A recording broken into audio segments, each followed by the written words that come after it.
10장부터 이제 29장 혹은 끝에까지 다 잠언이 이제 펼쳐지게 됩니다. 각 절이 다 하나의 격언, 속담, 잠언의 구실을 하고 있는 것이고 이런 것들을 다 수집해 놓은 거라고 말할 수 있습니다. 특히 이 10장에서는 각 절이 다 하나하나가 그런 격언으로 말하고 있습니다. 그래서 이제 24장까지가 솔로몬의 잠언이라고 이렇게 지금 제목이 붙어갖고 쭉 24장까지 가고요.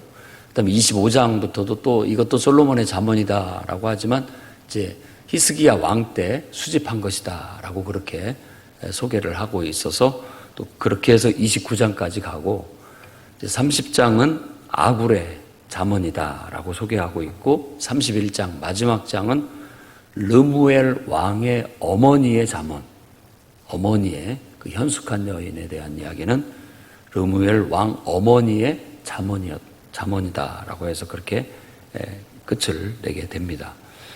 그럼 오늘 말씀에서는 일단 지혜로운 아들, 부모의 기쁨이 되죠. 그리고 어리석은 아들은, 미련한 아들은 부모의 근심이 된다, 슬픔이 된다 이렇게 말함으로써 이제 이 두 가지를 혁격하게 구분을 하고 비교해서 어느 길을 갈 것인가 앞장에서 선택해라, 둘 중에 하나 선택해라 라고 했는데 그걸 비교해서 얘기를 하고 있는 겁니다. 그래서 지혜로운 아들은 기쁨이 되지만 미련한 자식은 근심 걱정거리가 된다라고 그렇게 얘기합니다. 자식들이 다 이 두 가지를 다 주죠. 하나만 있는 건 아닙니다. 그러니까 흑백 논리로 가면 안 됩니다. 다만 그것을 가르치기 위해서 이렇게 구분을 했을 뿐이지 사람은 다 누구에게나 기쁨이 되기도 하고 누구에게나 또 골칫거리가 되기도 하고 그렇습니다. 여러분들도 마찬가지고 저도 마찬가지고 또 여러분의 자녀도 마찬가지고 아마 여러분들이 존경하고 좋아하는 모든 사람들도 어떤 면에서는 다 마찬가지입니다. 다 긍정적인 면이 있는 것 반면에 또 다른 면에 있어서는 부정적인 그늘을 다 갖고 있어서 하나는 되게 그냥 약이 되지만 또 어떤 것은 독이 되기도 하고 그런 요소들을 다 갖고 있어요. 그래서 저도 이렇게 경험상 봤을 때 인간이 여러 이야기들을 와서 사람에 대해서 불만을 갖고 또 불평을 하고 누가 좋니 나쁘니 이렇게 평가를 하고 따지는 것이 어리석다는 생각이 많이 들고요. 특히나 어떤 일을 할 때 사람 성격 가지고 뭘 구실을 삼아서 못하겠다 이렇게 말하는 것은 더더욱 어리석은 일이라고 그렇게 보여집니다. 왜냐하면 누구에게나 다 그 타고난 성격이 있고 또 어떤 길들여진 틀이 있어요. 또 기질도 있고 다 똑같지 않습니다. 그러다 보니까 어떤 경우에는 자기에게 맞지 않고 또 마음에 들지 않고 또 본의 아니게 해로움이 될 수도 있고 해가 될 수도 있는데 그런 것들을 문제 삼으면 어떻게 세상을 삽니까? 그냥 그러려니 하고 서로 맞춰서 이해하려고 하고 맞춰서 살려고 하는 것이 지혜로운 것이라고 생각이 들어요. 근데 그런 것들을 탓하고 그런 것들을 이제 피해서 살다 보면 갈 데가 없어요. 갈 데도 없고 뭘 할 수도 없고 자꾸만 운신의 폭이 줄어들고 용기라든지 뭔가 하려고 하는 의지도 다 약화될 수밖에 없거든요. 그런 것이 제일 저는 안 좋아 보이고 어리석어 보이고 그것이야말로 하나님은 안타까워할 뿐만 아니라 사탄은 좋아할 일이다 라고 생각이 들어요. 너는 너대로 살고 나는 나대로 하되 서로 맞추고 이해하고 협력해서 뭔가를 한다. 그래서 협력하여 선을 이루려고 하는 그런 마음이 지혜라고 할 수 있겠고 정말 하나님의 뜻이라고 말할 수 있겠습니다. 아무튼 누구에게는 기쁨이 되고 누구에게는 근심 걱정거리가 되는데, 이 잠언을 잘 듣고 배우면 그 근심 걱정거리보다는 오히려 기쁨을 주는 쪽으로 더 많은 내 삶의 요소들이 그렇게 돌아갈 수 있게 되기를 바라는 그런 마음에 이런 잠언들을 수집해서 가르치고 있는 겁니다. 큰 틀에서 지혜로운 자, 어리석은 자로 구분을 하고, 또 이 성경에서는 지금 지혜로운 자를 의인으로, 그리고 미련한 자, 어리석은 자를 악인으로 이렇게 선을 긋습니다. 그러니까 구분을 하자면 그렇다는 거예요. 의라는 것을 우리가 명할 때에도 의는 옳다라고 그렇게 얘기하는데, 그러면 무엇을 기준으로 옳다라고 할 거냐? 항상 절대적인 기준과 가치가 없으면 나한테 좋은 건 의예요. 그래서 지금 이 세상의 정의가 흔들리고 있는 거예요. 절대적 기준이 없기 때문에. 나한테는 이게 정의예요. 저 사람은 또 달라요. 그게 정의라고 생각을 하는 거예요. 그러니까 그게 그냥 첨예하게 이렇게 부딪혀가지고 갈등을 유발하고 있는 거예요. 그렇게 세상적으로 정의라는 것, 다 정의, 뭐 다 그렇게 얘기를 하는데, 그럼 네가 말하는 것도 정의고 내가 말하는 것도 정의면 도대체 뭐가 정의냐? 기준이 없잖아요. 판단 기준이. 여기에서는 분명합니다. 하나님의 정의가 정의예요. 그러니까 하나님이 우리에게 있어서는 절대적 기준과 가치예요. 절대적 기준과 가치. 그래서 그것이 하나님 뜻이면 정의고, 그것이 하나님과 무관하면 그건 악이다라고 그렇게 말하는 겁니다. 하나님과 관계가 되면 의가 되는 거고, 하나님과 무관하면 이건 악이 되는 겁니다. 그래서 지혜로운 자는 공의를 행하고, 다 그 속성이 좋은 것과 나쁜 것을 이렇게 구분을 해놨어요. 그래서 좋은 것은 지혜, 의인, 공의, 부, 복, 생명, 다 그쪽은 좋은 거예요. 좋은 열매들, 우리 인생에 좋은 요소들, 좋은 것들이고, 나쁜 것은 이제 미련함, 악, 불의, 부끄러움, 독, 근심, 멸망, 해악, 게으름, 패역, 이런 것들은 이제 나쁜 결과들로 그렇게 말을 하고 있습니다. 그러니까 가능한 한 우리가 쓰임새가 있다면 좋은 결과를 낼 수 있도록 우리를 다스리고 활용하자. 이런 차원에서 이런 격언들이 우리에게 하나의 꼬투리가 돼서 나를 이렇게 붙잡아 주는 겁니다. 하나하나가. 그러면 우리는 이제 무의식적으로라도 그런 것들이 이렇게 매어져 있고 붙들려 있으면 무의식적으로도 그런 게 나올 수 있거든요.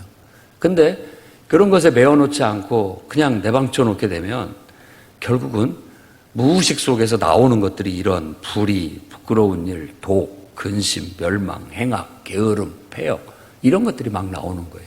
그러니까 관리하고 돌보지 않고 우리가 바로 쓰지 않으면 이렇게 나쁜 것들이 우후죽순 쭉쭉쭉쭉 올라오는 거예요. 욕망처럼 샘솟듯이 그냥 솟아 올라오는 거예요. 아마 농사를 접은 사람들은 알겠지만 우리가 땅을 파서 풀을 뽑고 돌을 골라내고 잘 돋아가지고 씨를 뿌려서 내가 원하는 것들이 자라게 뒀는데 어느 날 가보면 풀이 쑥쑥쑥 올라와 있죠. 심지도 않았고 가꾸지도 않았고 돌보지도 않았는데 어떻게 그렇게 그런 것들은 잘 올라오는지 몰라요. 그러면 또 그거 뽑아내야 되고 계속 해야 내가 원하는 좋은 그 채소나 열매가 잘 자랄 수 있게 되는 것처럼 우리 인간도 똑같아요. 그래서 그런 관리가 필요하고 그런 돌봄이 필요한데 매일같이 세수하고 샤워하고 우리가 이렇게 하지 않으면 냄새나고 그것 때문에 불결해져서 질병이 찾아오고 문제가 될 수 있는 것처럼 매일같이 그걸 떨어내고 관리하고 관리를 해야 기본을 유지할 수 있는 것. 그것이 오늘 말하고 있는 어떻게 보면은 우리가 수행해야 할 그런 길이라고 말하고 그 길은 곧 생명의 길. 그것이 곧 좋은 열매들을 거둘 수 있는 길이다라고 말하고 있습니다. 자, 그러면서 이 10장에서 강조하고 있는 게 손, 그리고 발걸음, 그리고 입, 혀, 입술, 뭐 이런 것을 강조하고 있는데, 일단 손은 게으름과 부지런함, 그것을 말할 때 손이 부지런하다, 손이 게으르다, 이런 식으로 연결시켜서 격언을 줍니다. 손이 부지런하면 좋습니다. 유익합니다. 손이 부지런하셔야 됩니다. 보면은 뭐 일 같은 거 무서워하지 않고 어떤 거 해야 할 일이 있을 때 망설임 없이 즉각 먼저 해놓고 쉰다는 마음으로 하는 것이 부지런한 거라고 볼 수 있고, 게으른 것은 조금 있다 하자, 쉬었다 하자, 이런 것들이 바로 즉각해서 하지 않고 좀 미루는 습관들이 게으름이라고 할 수 있는데, 결과는 뭐냐? 게으르면 가난이, 빈궁이 찾아오게 되고, 부지런하면 부가 따른다. 그만큼 얻는 게 더 많다라고 그렇게 교훈을 하고 있습니다. 그 다음에 이제 걸음이라고 하는 것은, 이게 악으로 걸어가는 걸음을 말하는 것.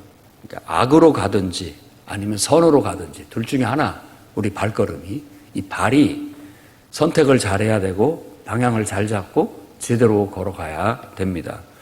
발걸음이 행악하는데 빠르면 멸망하게 될 것이고, 선을 행하는데 힘쓰면 우리의 인생이 좋은 결실들을 맺게 될 것이다 라고 말하고 있고, 그 다음에 이 10장에서 제일 강조하고 있는 것은 12개 절에 말하고 있는 입, 혀, 입술.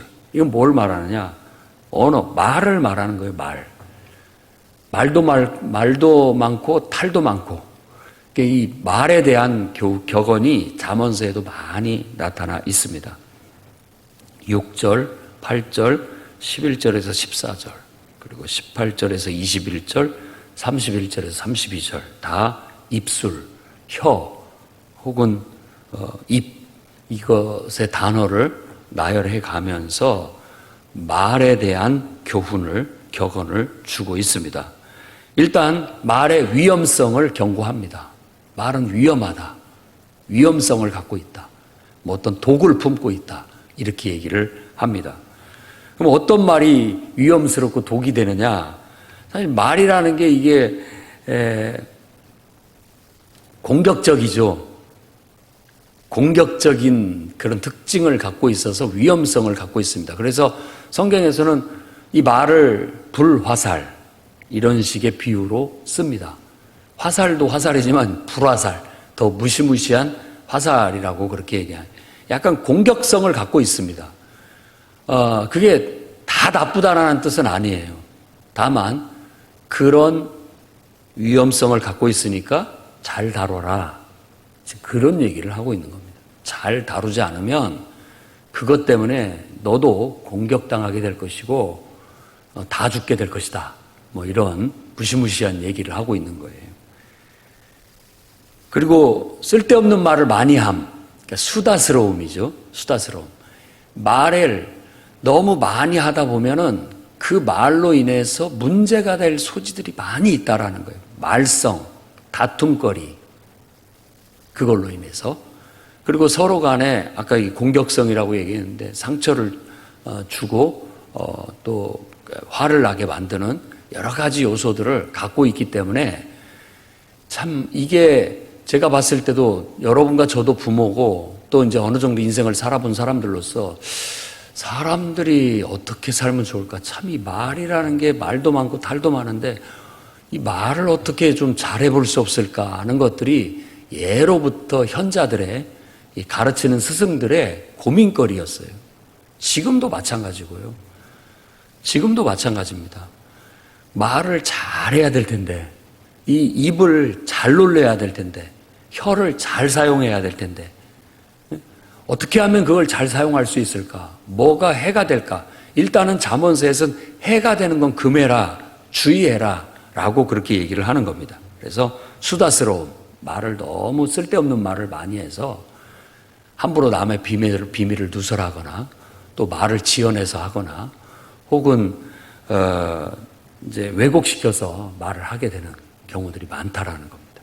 말은 정확해야 되는데 그러지 못한 경우를 그렇게 하는 거죠. 그리고 말도 해야지만은 듣기도 해야 된다는 거. 그러니까 의사소통이라는 것은 내 주장을 펼칠 뿐만 아니라 상대를 이해하려고 드는 태도가 필요하던데, 이해하려고 하지 않고 내 주장만 하려고 하는 것으로 인한 다툼, 뭐 그런 것들을 말다툼, 그리고 그런 걸로 인한 감정 상함, 결국 말다툼이 감정이 상해지게 되고 서로의 등을 돌리게 돼서 서로 이렇게 철천지 원수처럼 지내게 만드는 그런 것들이 다 이 말 때문에 그런 경우가 많습니다. 물론 마음 자세라든지 또 뭐 여러 가지 복합적인 상황이 꼬여져 있겠지만 겉으로 보면 결국 말로 다 그것들이 표현되어지고 그 말에 의해서 또 사단이 일어나게 되는 거죠. 여러 가지 문제들을 다툼 그런 것들이 일어나게 됩니다. 그러면서 말의 위험성을 얘기하면서 침묵의 가치, 침묵에 대한 얘기를 합니다. 차라리 그렇게 돼서 말을 해가지고 문제가 될 것 같으면 말을 안 하는 게 더 낫지 않겠느냐라고 제안을 하는 겁니다. 차라리 그냥 말을 안 하는 것이 그런 분란을 일으키지는 않는다. 분란을 일으킬 것 같으면 말을 금하는 것도 더 낫지 않겠느냐라는 거예요. 그렇다고 해서 말을 안 하고 있는 게 최선이다라고 말하는 건 아니에요. 분란을 일으키는 그런 말이라면 안 하는 게 낫지 않겠느냐라고 말하고 있는 거예요. 실제로 신약성경에서도 야고보서 3장은 이 부분을 아주 심도 있게 다루고 있죠. 3장 6절에 보면 야고보서 3장 6절에 혀는 불이다, 불. 무시무시하게 위험성을 얘기하고 있습니다. 그리고 불의, 그러니까 불이 나쁘다는 말이죠. 의가 아니, 옳지 못한 불의의 세계다. 말이 이게 언어라는 그 자체의 취약성을 갖고 있어요. 언어라는 것 자체는 정확한 표현을 다 해내기가 어렵습니다. 그래서 어떤 의사 전달을 할 때에도 한마디로 얘기해 갖고는 다 못 알아들어요. 부연 설명을 충분히 해줘야 정확하게 알아들을 수가 있다라는 거예요.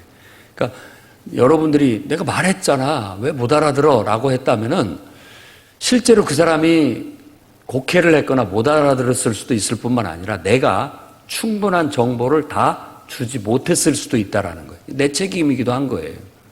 남 탓만 할 것이 아니라. 충분하게, 야, 거기서 만나?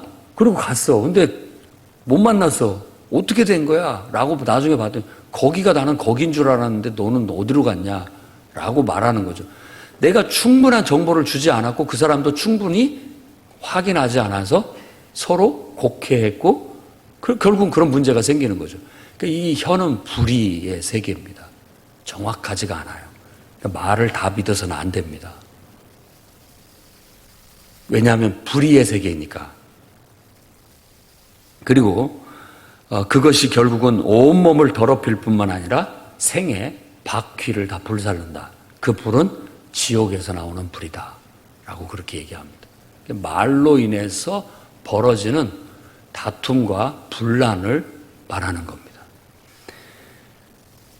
결국 어떻게 해라고 하느냐? 지혜의 온유함으로 해라 라고 잠언서에서는 말하는데, 지혜의 온유함으로 독한 시기, 다툼, 거짓말, 악한 말 이런 것들을 잘라내라 이렇게 말합니다. 잘라내야 된다. 다듬어야 된다라는 거예요. 그리고 그런 것들은 땅의 것이고 정욕적인 것이고 귀신의 것이다라고 말합니다. 귀신의 것이라고 얘기를 해요.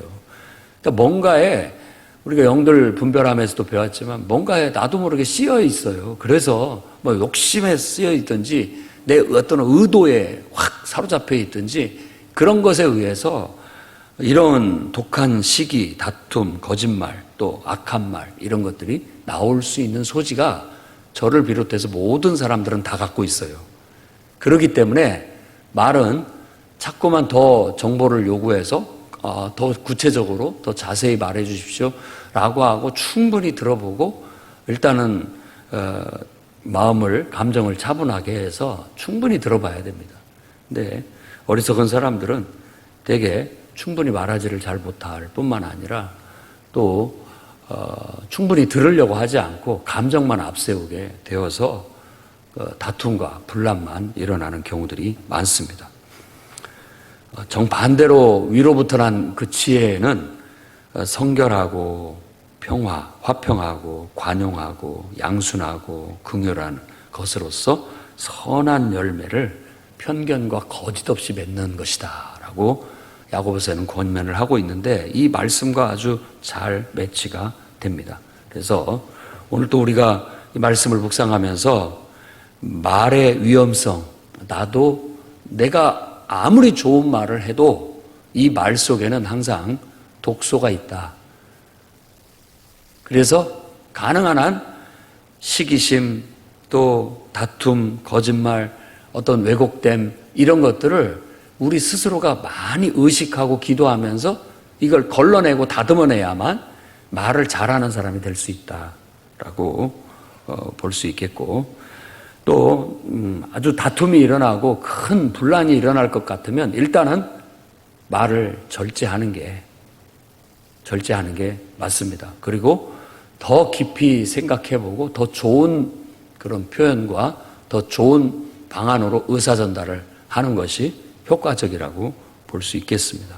그래서 말을 주의 깊게 골라서 하는, 그래서 옛날 우리 속담에도, 이 성경에 나오지 않은 우리 속담에도 3번 생각하고 말해라 뭐 이런 것도 있고,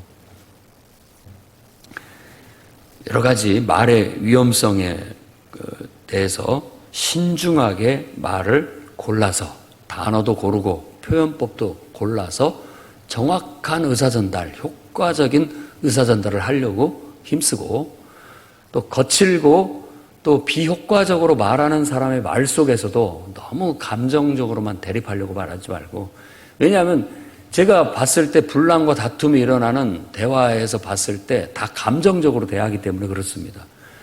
말하는 사람의 그 말을 이해하고 뭘 말하려는지를 받아들이려기보다는 네 태도가 그게 뭐냐, 불손하다, 거만하다, 뭐 나를 가르치려고 드느냐, 그것에 감정에 사로잡혀가지고 정작 들으려는 말을 듣지 않는다는 게 문제가 되는 거예요. 감정을 앞세우지 말고 뭘 말하려고 하는지 정확하게, 내가 잘 이해를 못했거든, 내가 정확히 이해를 못했으니까 정확하게 더 구체적으로 네가 말하려는 것을 좀 알아듣게 쉽게 얘기를 해줘라 라고 얘기를 해서 정중하게 부탁을 해서 들을 수 있도록 해야 되겠고, 그 쓸데없는 그런 감정이나 그런 어떤 말투나 태도들은 걸러서 들어야 됩니다. 버려야 돼요. 알맹이가 아니고 껍데기이기 때문에 그런 것들을 버려야 됩니다.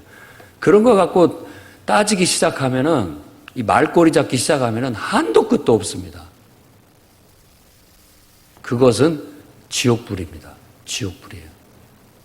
내가 한마디 했는데 또 그 말했다고 또 그거 갖고 말이 나오고, 또 그러니까 또 그 말 갖고 또 그 말이 나오고, 나중에는 뭐 때문에 시작했느냐라고 보면 지극히 사소한 문제로 시작을 했다가 쓸데없이 계속 감정만 키우고 분란만 일으키고 있는 거예요. 불이라니까요, 불. 불쏘시개를 계속 넣을 뿐이고 계속 팔팔팔 타오르게 만드는 거예요. 침묵, 그것은 불쏘시개를 넣지 않는다는 뜻이기도 하죠, 어떻게 보면. 그리고 정말 이해했으면 이해했다, 됐다, 뭐 그렇게 해서 정확하게 서로 의사 전달 확인하고 또 그런 것에 있어서 반응하면 되리라고 생각이 듭니다.